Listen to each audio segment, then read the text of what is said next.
সম্মানিত দর্শক, আসসালামু আলাইকুম। আশা করি আল্লাহ পাকের অশেষ রহমতে আপনারা ভালো আছেন।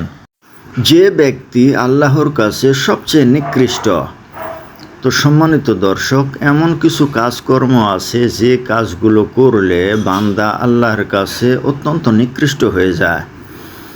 তো কি এমন কাজ যে কাজ করলে আল্লাহর কাছে বান্দা নিকৃষ্ট হয়ে যায়? তো দর্শক, চলুন সেটি জেনে নেওয়া যাক।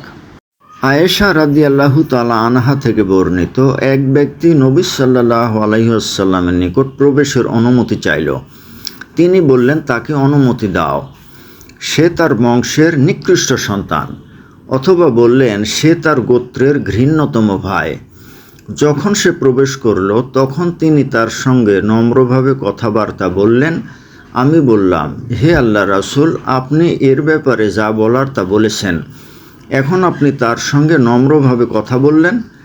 তিনি বললেন, হে আয়েশা, আল্লাহর কাছে মর্যাদায় নিকৃষ্ট সেই ব্যক্তি যার অশালীন ব্যবহার থেকে বেঁচে থাকার জন্য মানুষ তার সংসর্গ বর্জন করে চলে। বুখারী হাদিস 6131। তো সম্মানিত দর্শক, সমাজে এমন কিছু মানুষ আছে যারা মানুষের সাথে বাজে ব্যবহার করে, মানুষকে উপহাস করে, মানুষকে বিভিন্নভাবে কষ্ট দেয়।